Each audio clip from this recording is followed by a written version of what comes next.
IHS 63, le gardien des étoiles. Écrit, enregistré et réalisé par Olivier Le Cerf.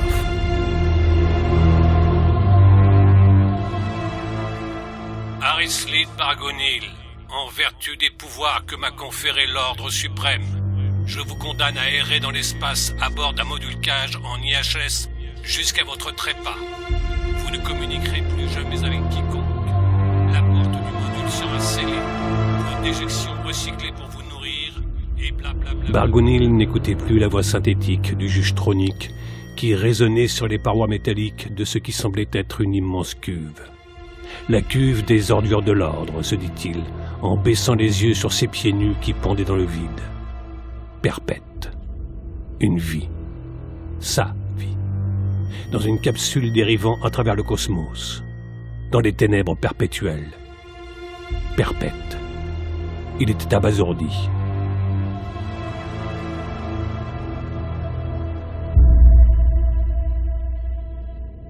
Peu importe ce qu'avait fait Arislid Bargonil. Cela était forcément grave, d'après l'ordre, pour mériter une telle condamnation. Mais une faute, si grave soit-elle, peut-elle valoir sanction aussi lourde? Si elle concernait l'ordre et le remettait en cause, on pensait que oui, effectivement, il fallait une punition exemplaire. Bien sûr, Arislid n'était pas un ange, loin de là, et son crime, de toute façon, il y a peu encore, lui aurait sans doute valu perpétuité, certes, mais perpétuité dans un bagne sidéral. Un bagne avec d'autres détenus, d'autres hommes de la compagnie, des compagnons pour partager son infortune.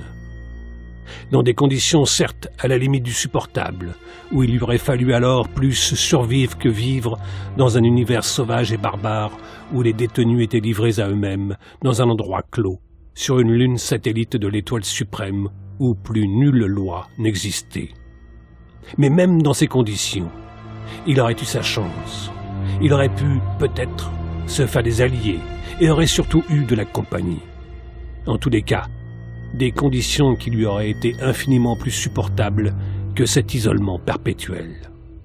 Seulement voilà, depuis peu, l'Ordre suprême avait encore durci son régime, accentuant la répression et instauré cette nouvelle peine, l'isolement de haute sécurité, IHS. Et Arislid Bargonil faisait partie des premiers condamnés à l'IHS.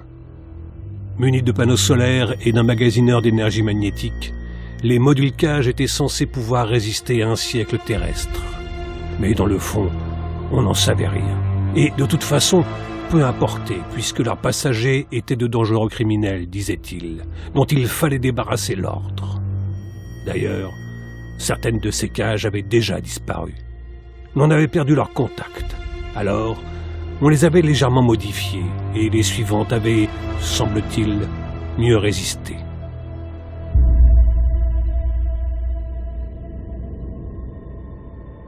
À cet instant précis, Bargonil aurait voulu mourir, que la sangle qui le maintenait lâche et qu'il chute dans le vide sous lui dont il ne voyait pas le fond. C'était d'ailleurs la sensation qu'il éprouvait, une chute vertigineuse dans un puits sans fond, dans les égouts de l'ordre, ou plutôt dans un vide infini, le vide de l'espace. Il avait le vertige, il ne verrait donc plus jamais aucun humain. Il fit un effort pour se souvenir du dernier visage qu'il avait vu. C'était lors de son arrestation, forcément, puisqu'il n'avait plus vu personne depuis. Un des miliciens, donc. Mais, casqués et masqués jusqu'à moitié du visage, il n'avait pu voir que bouche et menton. Et avec cette pénombre qui régnait continuellement dans les galeries et sous-galeries. C'était donc ça, la dernière image qu'il garderait des hommes. Des miliciens de l'ordre masqués. Oh, bien sûr, il lui resterait ses souvenirs, sa vie passée de quand il était libre. Mais elle lui semblait si brève, cette vie d'homme. À peine entamée, déjà terminée. Enfin, tout comme.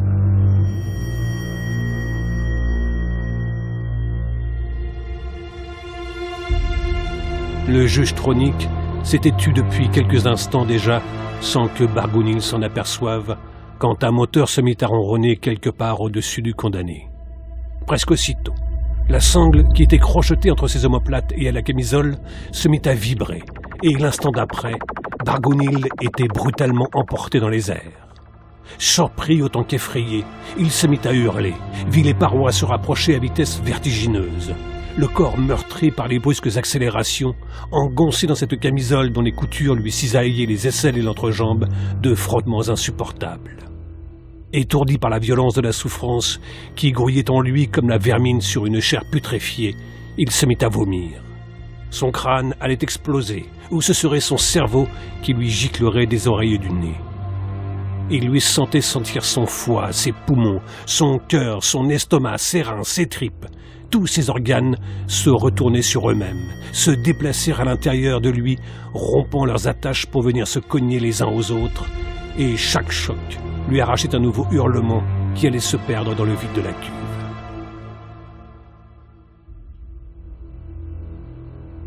Il ne savait plus très bien s'il montait ou descendait. Il tournait sur lui-même, c'était sûr.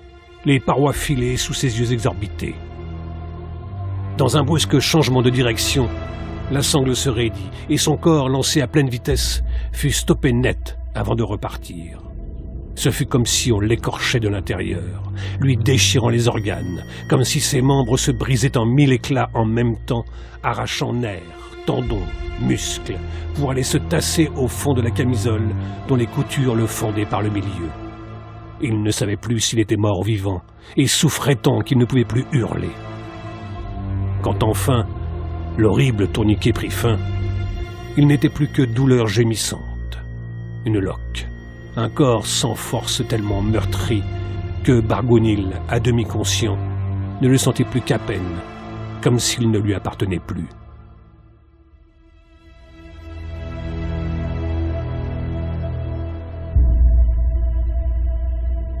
On avait donné au module cage le même nom que la loi qui l'avait créé, IHS, et chacun portait le nombre de son lancement. Celui de Bargonil était marqué 63. Il y avait donc déjà 62 types qui vivaient là-dedans. Dans quel état étaient-ils aujourd'hui? Se sentiraient-ils moins seuls s'ils savaient qu'un nouveau allait les rejoindre dans leur solitude? Ils ne le sauraient même pas. Et le premier, vivait-il encore? Et lui, Bargonil, Arislid Bargonil. Combien de temps tiendrait-il, Arislid Bargonil? Qui ça? Arislid Bargonil? Connais pas. Il n'y a plus d'Arislid Bargonil. Il est rayé des hommes, et ce nom désormais ne sera plus jamais prononcé par d'autres que lui. Mieux aurait valu se faire descendre lors de l'arrestation, ou maintenant. Mais pour cela, il lui fallait se défendre, se débattre, attaquer. Or, il était brisé. Et puis, comment faire avec cette sangle accrochée à la camisole qui le traînait maintenant lentement vers son tombeau? La pointe de ses pieds raclait le ciment de ce hangar démesuré pour un si petit engin.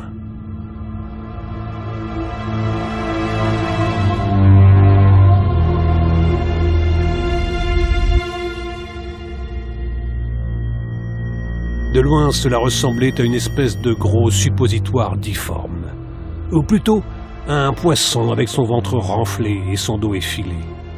Mais, ne sachant même pas ce qu'était un océan, Bargonil pensait à un suppositoire. Et celui-là eût-il quand même la force de plaisanter, il aurait du mal à passer. À quelques mètres du module, la sangle le tira vers le haut, et Bargonil crut que l'infernal tourniquet allait reprendre. Il se crispa, mais le treuil l'amena doucement au-dessus de l'IHS 63. Bargonil vit alors sous lui une ouverture, sorte d'écoutille d'entrée, semblable à celle des sous-marins pour ceux qui savent encore ce que c'était. Le treuil le fit descendre doucement, de manière à ce que les jambes du prisonnier soient dans l'IHS, puis s'arrêta. Bargonil avait la moitié du corps à l'intérieur. Un déclic se fit entendre au-dessus de lui, et le fond de la camisole s'ouvrit, laissant choir Bargonil dans l'IHS.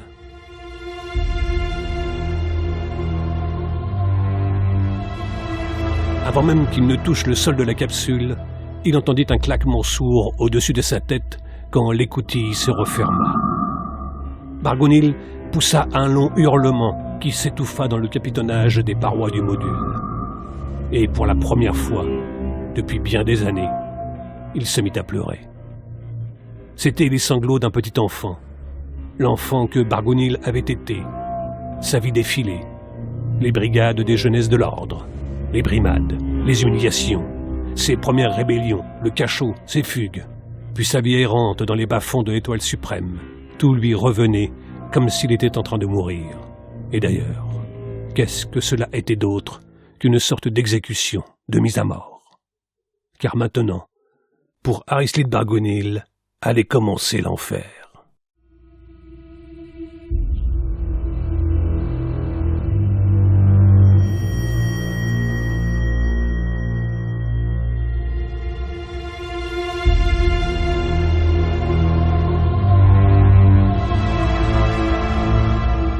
Roulé en boule et secoué de sanglots, il ne remarqua pas que l'IHS se mettait à bouger silencieusement et sur des rails était mené près d'un sas dont la lourde porte s'ouvrit pour laisser entrer le module.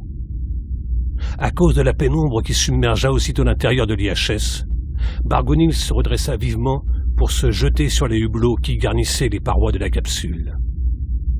Ne sachant pas que le module se trouvait dans le sas d'éjection et non encore dans l'espace, Bargonil fut pris de panique en ne voyant que la nuit noire au-delà du hublot.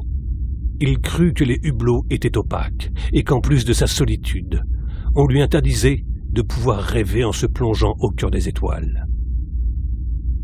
D'un coup, le prisonnier fut projeté au fond de la capsule. Malgré le rembourrage des cloisons, Bargonil eut une nouvelle fois l'impression que tous ses os se rompaient quand son corps s'écrasa sur le capitonnage. Pendant plusieurs secondes, l'accélération de l'éjection le plaqua contre les parois, au-delà des hublots. Bargonil voyait défiler des traits lumineux qui zébraient un instant l'IHS. Imperceptiblement, le module perdait de la vitesse, et Arislid finit par glisser de la paroi. Son corps rebondit légèrement sur le sol caoutchouteux.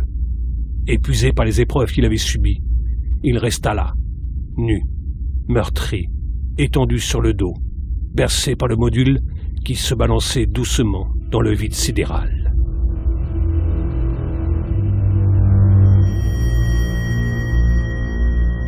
Des chuintements pratiquement inaudibles se firent entendre en provenance de l'extérieur du module.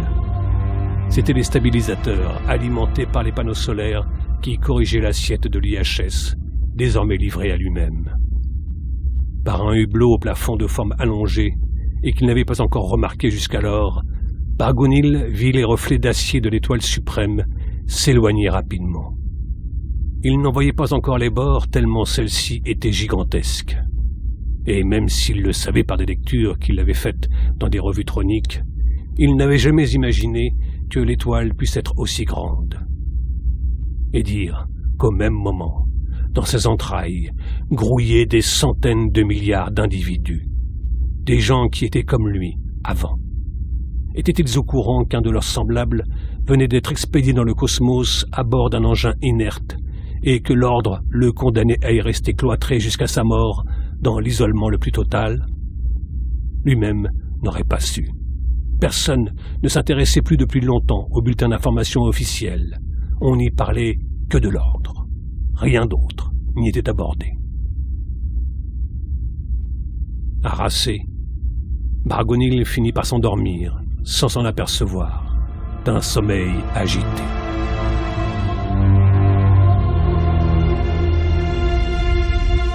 Plus tard, beaucoup plus tard, alors que l'étoile suprême s'éloignait toujours, sans qu'on en puisse encore distinguer les contours, Arislid Bargonil se réveilla brusquement en gémissant. Il mit quelques secondes à comprendre où il était, et aussitôt l'abattement fit retomber lourdement sa tête. Les muscles meurtris, comme courbaturés, des élancements lui venaient de tout le corps et le moindre mouvement était souffrance. Il voulut se relever, mais le vertige et la nausée le clouaient au sol. Et puis, à quoi bon? Il n'était pas pressé après tout. Il avait tout le temps de visiter son palace capitonné, une vie entière.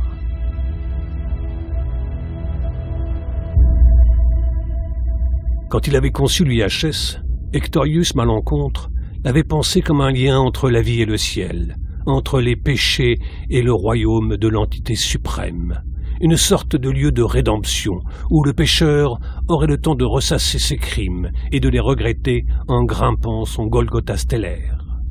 C'est pourquoi il était pratiquement impossible de s'y blesser. Tous les angles avaient été arrondis, aucune aspérité ni pointée. Tout y était lisse, feutré, confortable. Une douce lumière en baignait uniformément l'intérieur grâce au textile organique des capitons qui réagissaient au contact de l'air comme les feuilles d'un arbre. Absorbant le gaz carbonique que l'on rejette en expirant, les micro-organismes du tissu transformaient l'oxyde de carbone en oxygène, ce qui les échauffait, les rendant luminescents. Ils avaient donc triple usage: rendre l'atmosphère respirable, éclairer et chauffer. Et tant qu'Arislide respirerait, les micro-organismes rempliraient leur fonction. Quand il mourrait, il s'éteindrait avec lui. Sans entrer dans les détails, cette technique avait révolutionné les mondes humains et son inventeur, Victorien Nepocène, avait été déclaré bienfaiteur de l'humanité pour l'éternité.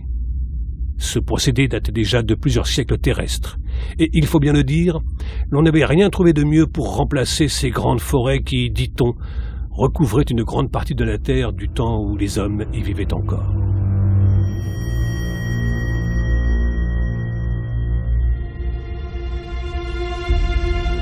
Les premiers jours, Arislide n'aurait pu les raconter. Pris dans un délire sans fin, dû à des accès de fièvre qui lui donnaient la nausée et le rendaient amorphe. Il était abattu, aussi bien physiquement que moralement. Vidé, il se sentait perdu, les yeux fixés sur le vide qu'il avait au-dessus de lui. L'étoile suprême n'était plus qu'un gros point lumineux parmi tant d'autres. Plus grosse que la myriade d'étoiles plantées dans les ténèbres, mais plus pour très longtemps. D'ici peu, elle se confondrait avec le reste. Et alors, Arislide Bargounil perdrait son dernier repère, son dernier lien avec les hommes. Et c'était peut-être cela qui l'angoissait le plus à l'instant même. Et c'est probablement cette peur qui le poussait à ne pas lâcher d'un cil cette étoile qu'il avait pourtant vomie il y a quelques jours. Combien ? Il aurait été incapable de le dire. Jour et nuit étaient semblables dans ce coin de la galaxie qu'aucun soleil n'avait la force de réchauffer. Depuis son éjection de l'étoile suprême, la route du module était parfaitement rectiligne. Et quand Bargounil s'endormait malgré lui, il lui suffisait en se réveillant de regarder au milieu du hublot allongé pour voir la boule d'acier. Et il restait là, prostré, hébété, les yeux rivés sur l'étoile, maintenant pas plus grosse qu'une tête d'épingle piquée dans l'univers. D'ailleurs, était-ce bien celle qui l'y fixait ? Ou bien était-ce celle d'à côté ? Ou cette autre, plus brillante, au-dessus ? Non, plutôt celle-ci. Oui, celle dont la luminosité n'avait pas la même teinte que les autres, les étoiles vraies. Mais elles se ressemblaient tant désormais que Bargounil n'était plus sûr de rien. Il avait dû dormir longtemps, ou peut-être que l'IHS avait changé de route pendant son sommeil, dévié par la gravité d'une planète proche.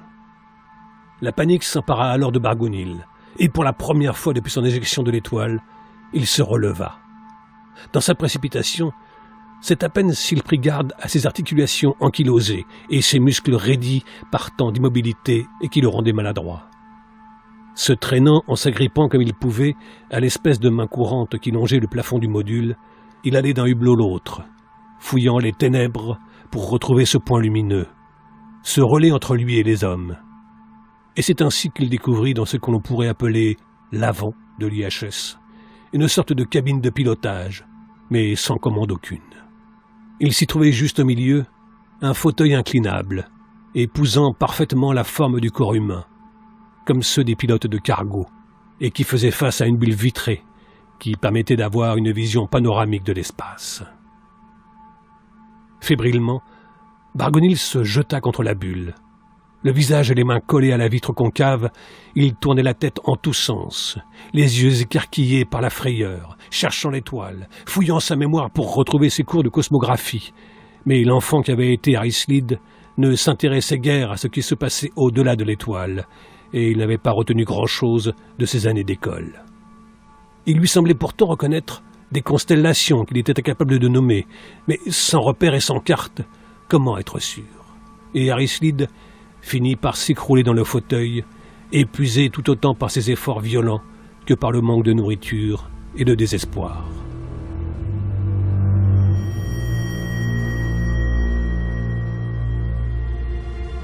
Il avait l'impression d'un mauvais rêve. Tout ceci ne pouvait pas être vrai. C'était impossible, impensable. Bientôt, il se réveillerait et tout rentrerait dans l'ordre. Il serait couché dans quelque endroit qui l'aurait accueilli, au milieu de la faune interlope des bas-fonds de l'étoile, et le combat quotidien pour survivre reprendrait. Un filet de bave coula de sa lèvre inférieure, glissa sur son menton pour venir s'écraser sur sa poitrine nue, ce qui le fit sursauter et revenir dans l'IHS. Il avait faim, sans avoir envie de manger, vaguement nauséeux. Tournant la tête sur la droite, il vit comme une oreille accrochée au repose-tête du fauteuil, d'où sortait un tuyau semblable à une courte paille, dont Bargounil, écœuré, comprit immédiatement l'usage. Oh non, il n'était pas question qu'il y applique la bouche. Jamais on ne lui ferait manger ses excréments. Même s'il savait que toute nourriture sur l'étoile suprême était synthétique, il n'avait jamais cherché à en connaître la composition. Beaucoup de rumeurs circulaient sur celle-ci, rumeurs que l'ordre ne cherchait pas à démentir, préférant laisser dans l'ignorance une population asservie et craintive. Il n'y a pas assez de place dans ces lignes pour détailler le processus de synthétisation de la nourriture sur l'étoile. Sachez seulement que, comme pour l'IHS, aucun déchet n'était perdu et que tout y était recyclé par des bactéries auxquelles on ajoutait un savant dosage protéiné. Bargounil, de même que n'importe qui sur l'étoile, le savait, mais il est des fois où l'on préfère détourner les yeux plutôt que de regarder la vérité en face. Et sur l'étoile, où l'ordre suprême régnait sans contestation aucune, car interdite, la population semblait atteinte de cécité.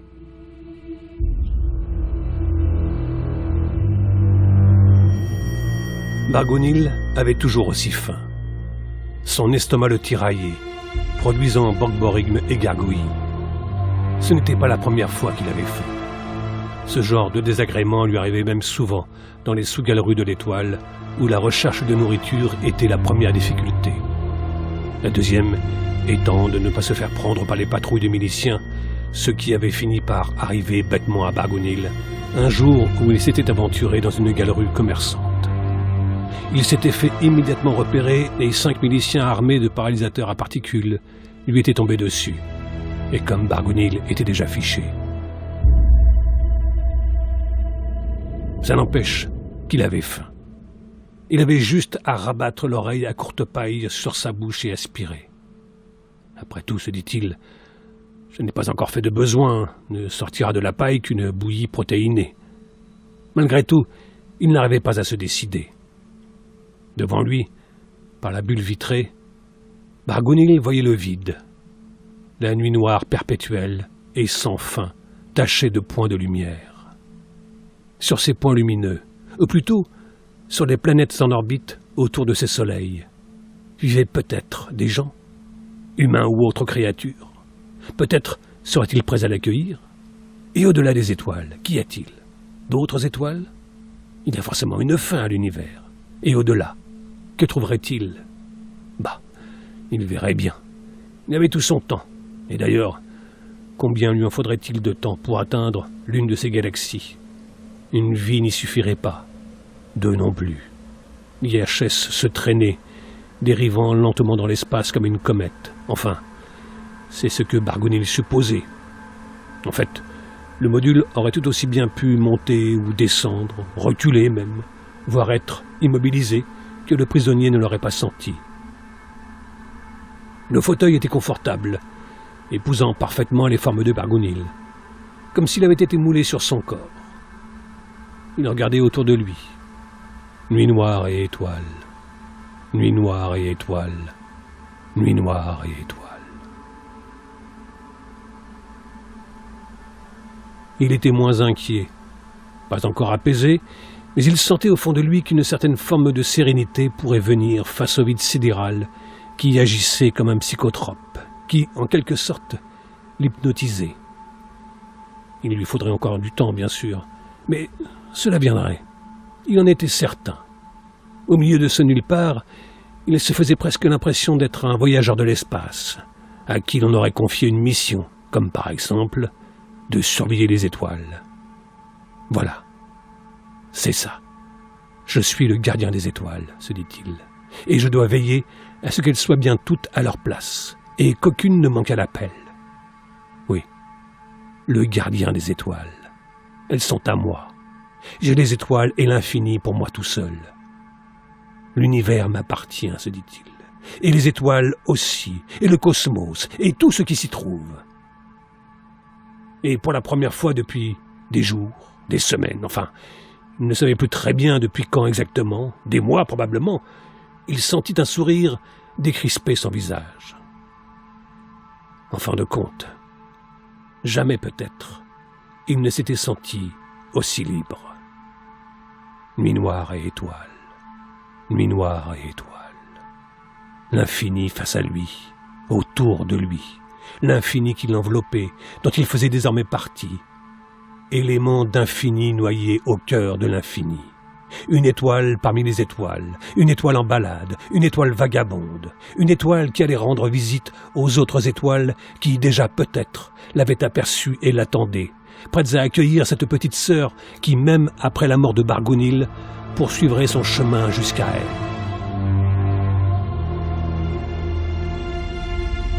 Mieux, une venait à lui.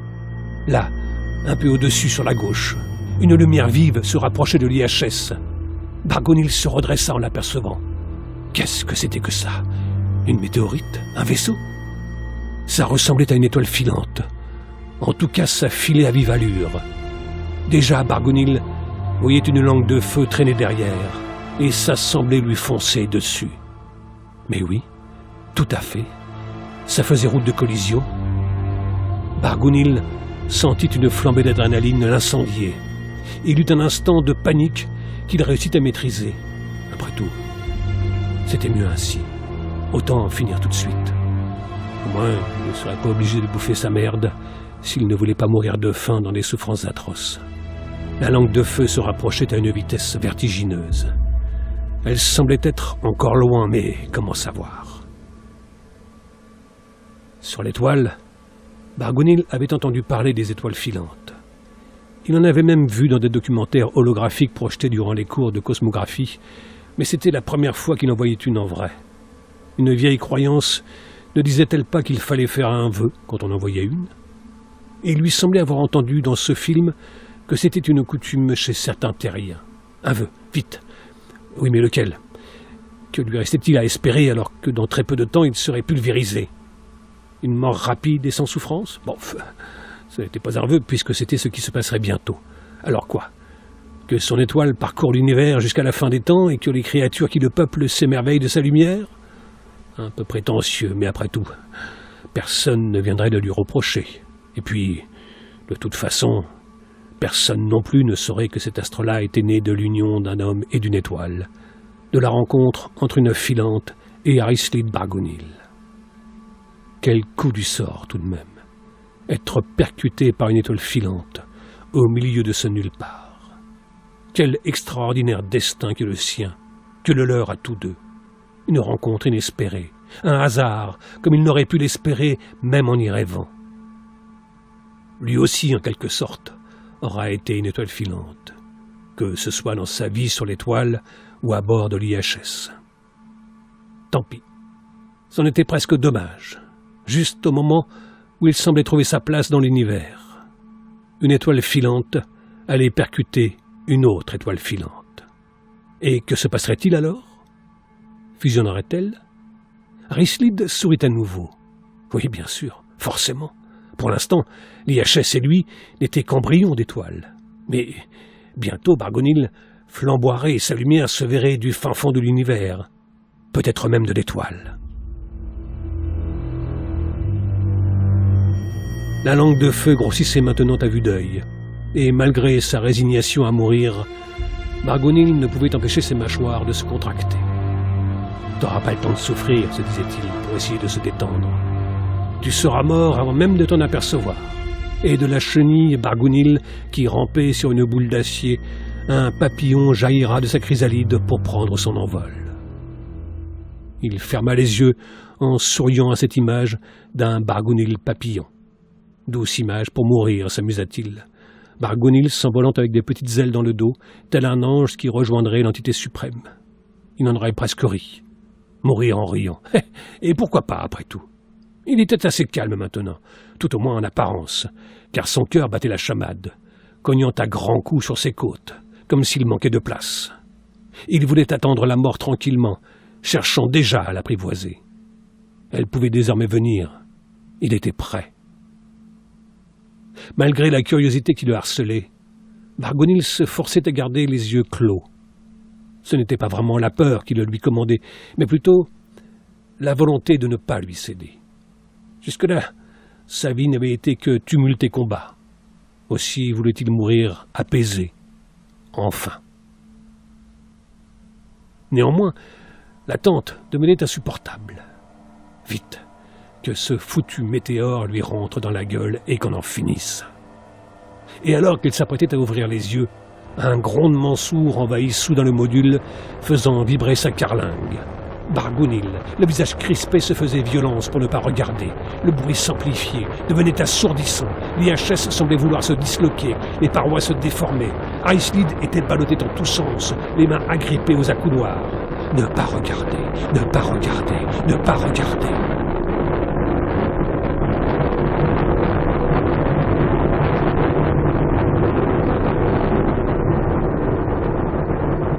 N'y tenant plus, Bargounil ouvrit quand même les yeux, juste à temps pour voir l'étrave d'un cargo pointé au-dessus du module. Le prisonnier n'en vit pas plus, car aussitôt pris dans des remous à la démesure du gigantesque vaisseau conçu pour traverser les galaxies à des vitesses extrêmes, l'IHS se mit à rouler sur lui-même comme rejeté d'une pichenette ou soufflé par une force prodigieuse, et le pauvre Bargounil à l'intérieur était projeté d'une paroi à l'autre par les culbutes de l'appareil. Cherchant à s'agripper à la main courante du plafond, il s'y cognait, rebondissant sur le dossier du fauteuil. La voltige reprenait, mais cette fois-ci dans un espace plus exigu. Heureusement pour Bargounil, les galipettes de l'IHS ne durèrent pas.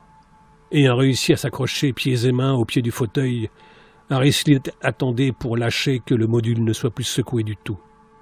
Les stabilisateurs crachaient de toute leur puissance pour tenter de redresser le module. Puis leurs chuintements reprirent leurs chuchotements habituels, tandis que l'appareil retrouvait son assiette. Se relâchant doucement, Bargounil se laissa rouler sur le dos, les bras en croix. Il reprenait son souffle lui aussi, aspirant à grandes goulées l'air purifié des capitons organiques. Une fois de plus, son corps était meurtri. Des élancements surgissaient d'un côté puis de l'autre, se mêlaient, se croisaient, le transperçant de part en part. Il avait les membres tétanisés par l'effort et la tension qui l'agitaient de soubresauts incontrôlés quand nerfs et muscles endoloris se relâchaient. Mais il était si épuisé qu'il n'avait plus la force de gémir, juste celle de s'endormir.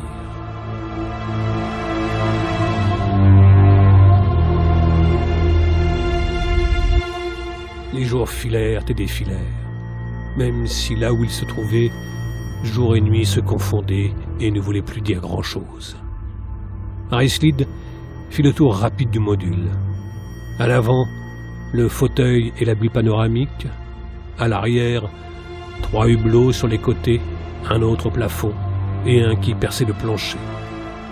Entre ce que l'on nomme avant et arrière, une sorte de court passage avec, comme on l'a déjà dit, une main courante au plafond, où l'on ne voyait plus l'écoutille d'entrée dans le capitonnage.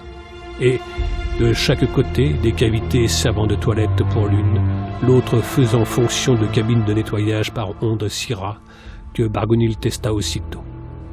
Cela faisait si longtemps qu'il n'avait plus pris de douche en ondulation. Ça remontait à l'époque où il était incorporé dans les brigades des jeunesses de l'ordre, comme tout enfant de l'étoile. Mais c'était si loin tout cela, qu'il repensait à ce gosse sans se reconnaître. Surtout maintenant qu'il voguait en homme libre au cœur de l'infini. Libre. Enfin, libre. Quelle sensation, et quelle jolie nuit. Il ne s'en lassait pas. Libre, libre, mais affamé. Pour calmer les douleurs qui lui ravageaient le ventre, Arislide dut bien se résoudre à se nourrir de cette bouillie sortie pour le moment des entrailles de l'IHS. Il fut surpris d'y trouver le même petit goût de vanille que celle que l'on mangeait sur l'étoile. Un sourire illumina alors son visage. Finalement, prisonnier sur l'étoile ou à bord de l'IHS, qu'est-ce que cela changeait? N'était-il pas plus tranquille, plus libre? Oui, libre, à l'abri du module, de son module, sans personne qui vienne nous disputer sa nourriture? Bargounil n'était pas loin de le penser en se gavant de bouillie protéinée jusqu'à l'écœurement. Et puis au moins se disait-il, je sais ce que je mange. Mais cette révélation fut la goutte qui lui donna des hauts le cœur et il se rua aux toilettes pour vomir. Puis il retourna dans le fauteuil et après une courte hésitation, prit la paille dans sa bouche.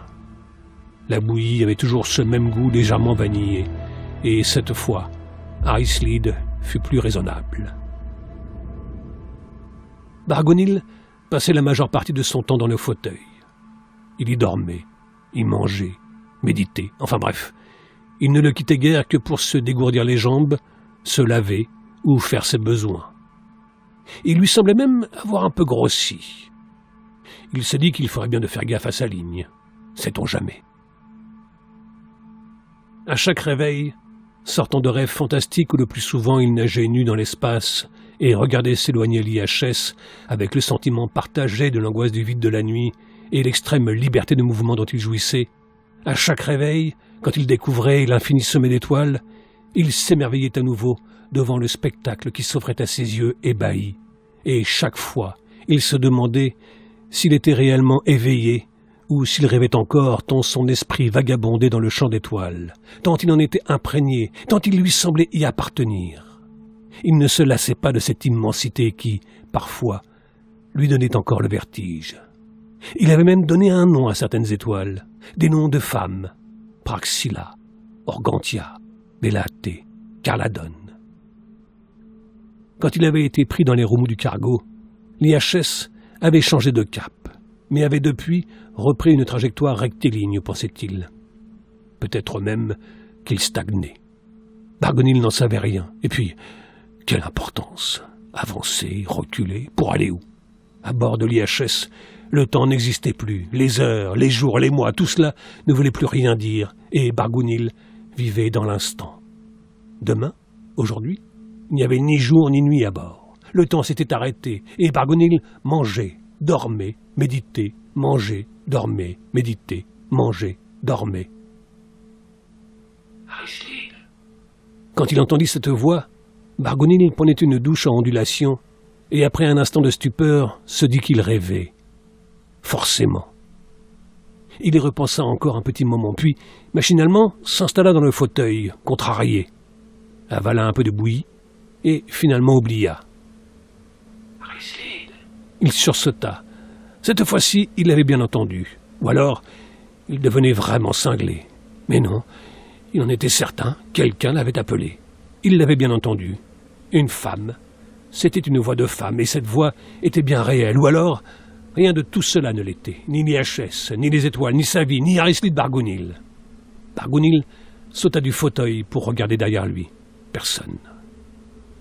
C'est la solitude, se dit-il en se rasseyant. Elle doit commencer à me peser sans que je ne m'en rende compte.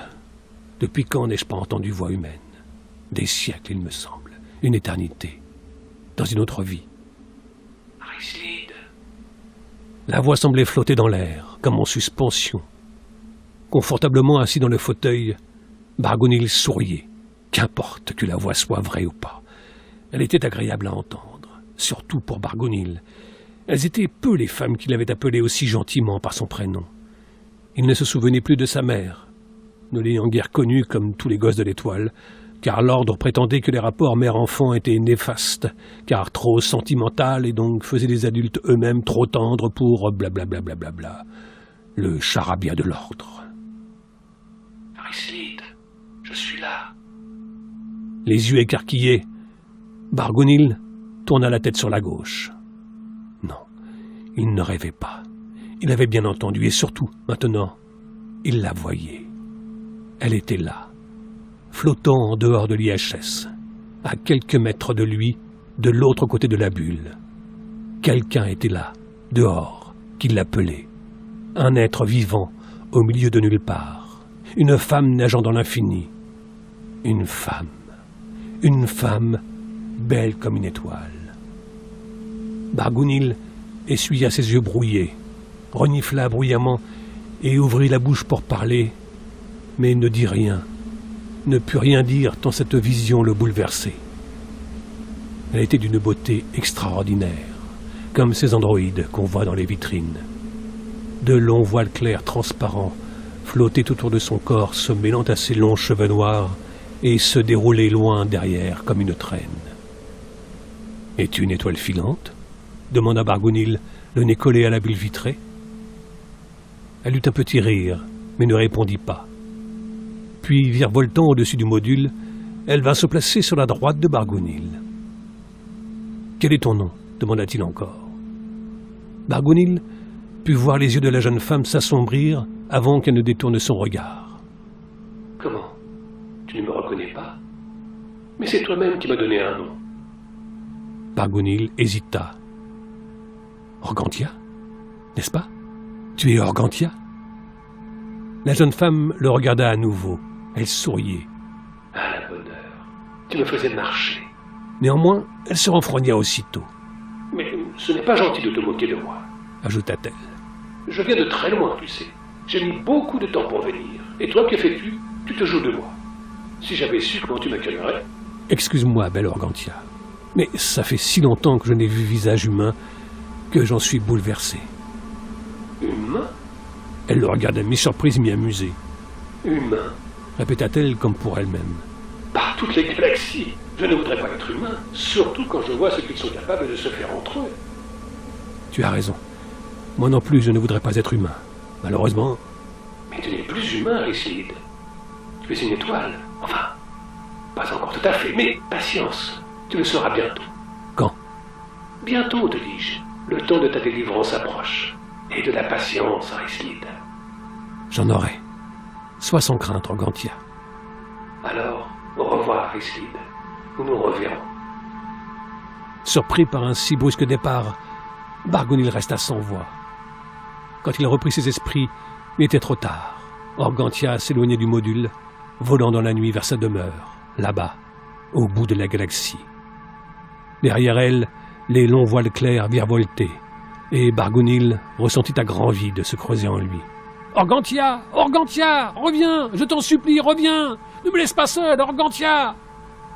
Il aurait voulu pleurer, mais il n'y parvint pas. Il avait tant de fois ravalé ses larmes quand il était enfant que pleurer lui était pratiquement devenu impossible. Et puis, n'avait-elle pas promis de revenir ? Et lui, d'être patient ?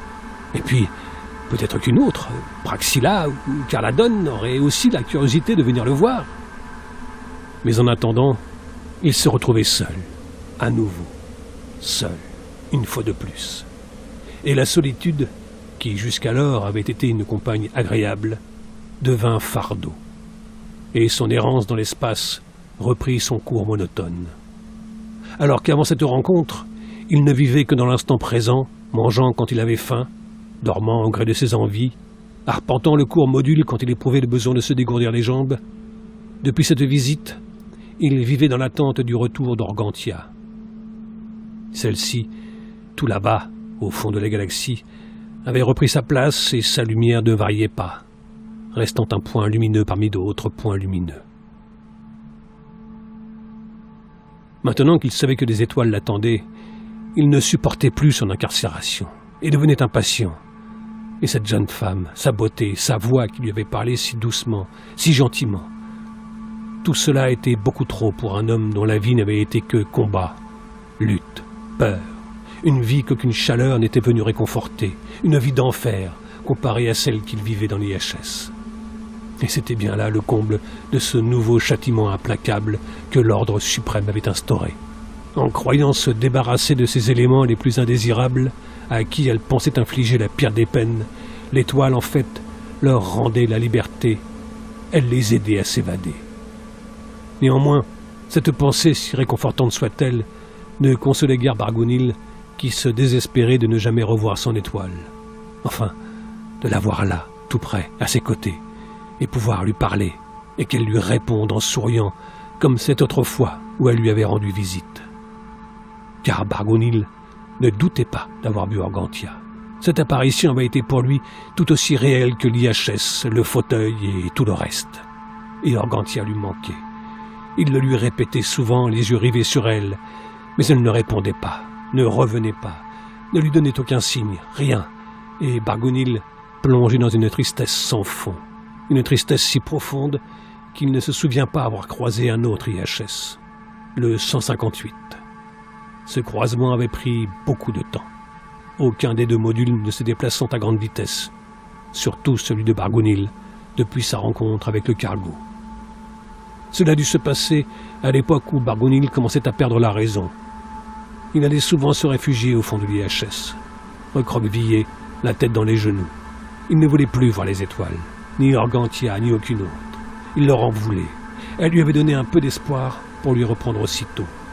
S'il avait pu, Bargounil aurait calfeutré tous les hublots, et surtout cette saloperie de bulles vitrées qui lui ouvrait l'espace, qui lui ouvrait le chemin des étoiles sans lui permettre pour autant de les atteindre, de les entendre, d'entendre leur chant.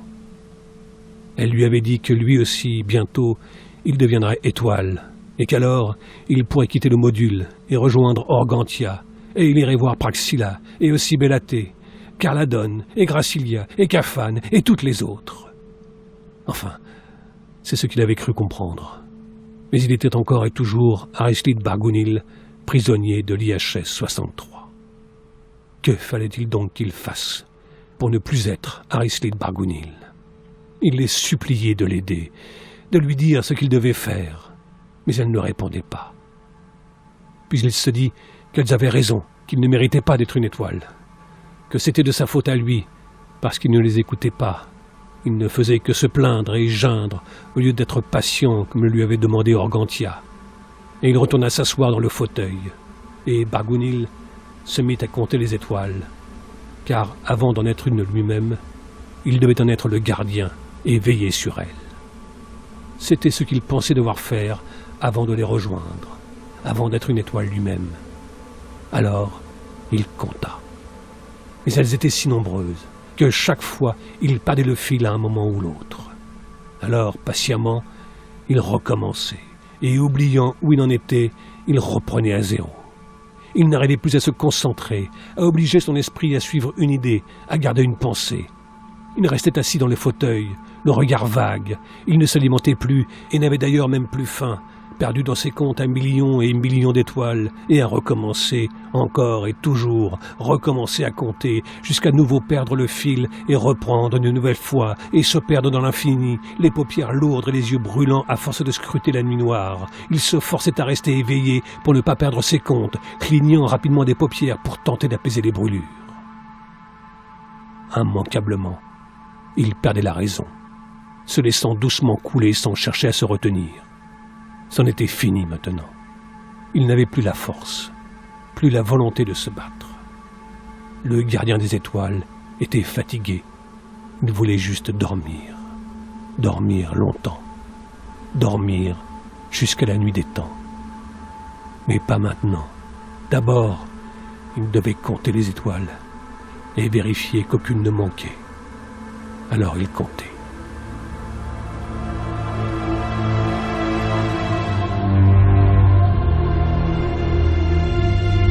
Si nous ne l'avions pas trouvé à ce moment-là, probablement qu'après, il serait irrémédiablement devenu fou. Nous avons eu du mal à le localiser. Le cap que nous avions calculé par rapport à sa trajectoire d'éjection de l'étoile avait été faussé par sa rencontre avec le cargo, et c'est le hasard qui l'a sauvé. S'il n'avait pas croisé l'IHS 158, jamais nous n'aurions pu le trouver. Nous avions d'ailleurs abandonné les recherches depuis longtemps. D'autres condamnés nous attendaient. Quand enfin, nous avons pu récupérer Bargounil, il baignait dans ses déjections et l'odeur dans l'IHS était insupportable. Bargounil avait le regard mort et les yeux mi-clos. Il était très amaigri et nous dûmes le porter sur une civière. Sous perfusion pour rééquilibrer son organisme, nous l'avons maintenu dans un état de semi-conscience jusqu'à ce qu'il soit remis sur pied.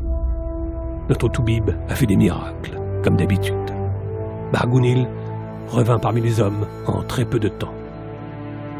« Bienvenue, lui dis-je à son réveil. Qu'importe ton ancien nom, puisque tu t'en choisiras un nouveau. Qu'importe ce qui a bien pu te mener là, puisque ta vie commence maintenant. Ici, personne ne demande à quiconque ce qu'il faisait chez les miteux, car cette vie-là n'existe plus. Néanmoins, si tu as des questions sur ce vaisseau, que nous appelons Ukadarn, je tâcherai d'y répondre. Je m'appelle Korg, et je suis l'un des plus anciens à bord. Non, ne te précipite pas à chercher un nom, tu as tout ton temps. Un nom, c'est important, et il faut être bien sûr de celui qu'on se choisit. Remarque, rien ne t'empêche d'en changer par la suite si celui-là ne te convenait plus. Ici, tu as toute la liberté. Si quelqu'un estime qu'une faute a été commise, il en parle aux anciens qui décident si oui ou non il y a matière à exiger réparation. Les anciens ne sont pas forcément les plus vieux en âge, comme tu le verras. Ils sont simplement choisis par nous-mêmes en fonction de leur valeur. Mais j'aurai l'occasion de te reparler de tout ça plus tard. Voilà comment Arislid Bargounil devint un des nôtres. Et si nous connaissons son véritable nom, c'est parce qu'il choisit de n'en pas changer. Ou peut-être que si, mais peu importe. Quant à ce qu'il devint au sein de notre communauté d'hommes libres, et surtout, ce que nous fîmes sous l'impulsion de ses puissants rêves, ceci est une autre histoire. Une très longue histoire.